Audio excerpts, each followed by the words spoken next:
السلام عليكم أخياتي، شرفت اللي كسر دوات جناكم ماموس ميديا.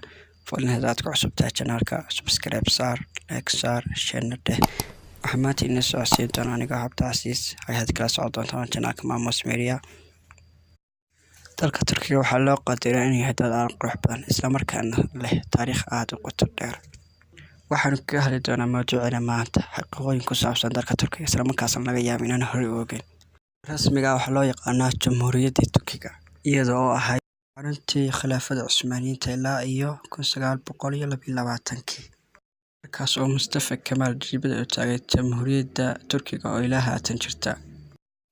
Turkigu kaalinta 37 ayuu kaga jiraa wadamada caalamka ugu baaxadda weyn.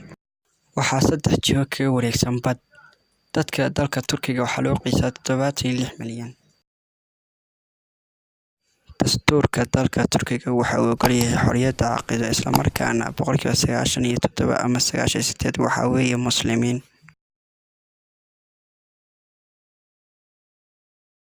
Ciidamada qalabka sida ee dalka Turkiga waa awoodda labaad ee NATO waana wax ka badan 1 milyan.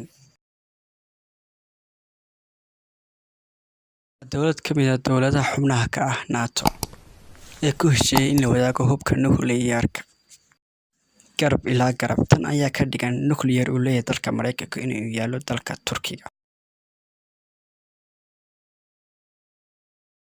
Turkidu waa jaaliyadda ugu badan dalka Jarmal waxaana loo qiyaasaa wax ka badan 4 milyan. sidoo kale Turkidu jaaliyad culus ka yihiin Mareykanka, Kanada iyo Australia. Siyaasaha ugu muhiimsan dalka Turkiga waa kuwa cuntada iyo dharka iyo cabitaanka iyo baabuurta iyo korontada iyo kuwa sameeya maqaarka. Wuxuuna Turkigu kaalin saddexaad kaga jiraa dalalka sameeya maanisoodka.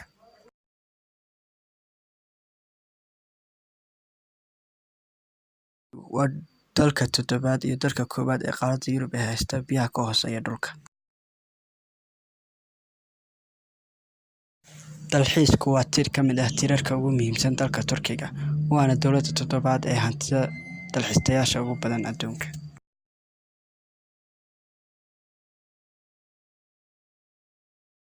waxaa dumarka loo diiday inay xijaabka u xidhaan goobaha waxbarashada waxaana fikradda ikhtiraacay Cilmaaniyiinta haysa xukunka.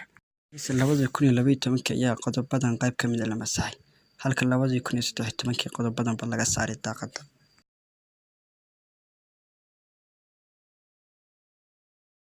waxaa loo doortay 6 jaamacadood oo ka mid ah dalka Turkiga inay yihiin 500 ee jaamacadood ee adduunka ugu fiican.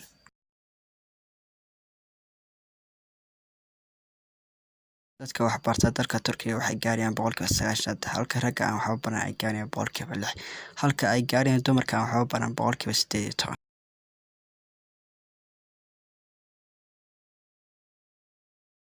waxaa dalka Turkiga lagu tiriyaa dalalka ay ku yaalaan suuqyada adduunka ugu qadiimsan waxaana ku yaala Istanbul suuqa la dhaho Kabale Karsi oo la dhisay 1455.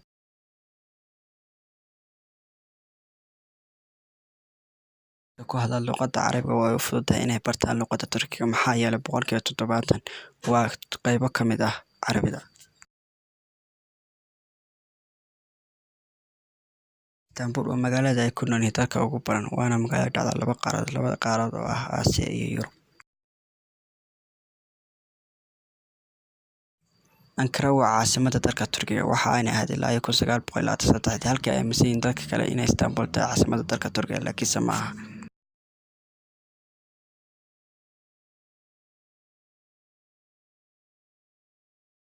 kaniisadda ugu horeysa caalamka laga dhisay waxay ku taalaa dalka Turkiga gaar ahaan magaalada Antakya. mawduucina maanta kaasoo nagu eegay. Wassalaamu calaykum waraxmatullaahi wabarakaatuh. fadlan dadku cusubsa channelka subscribe share like share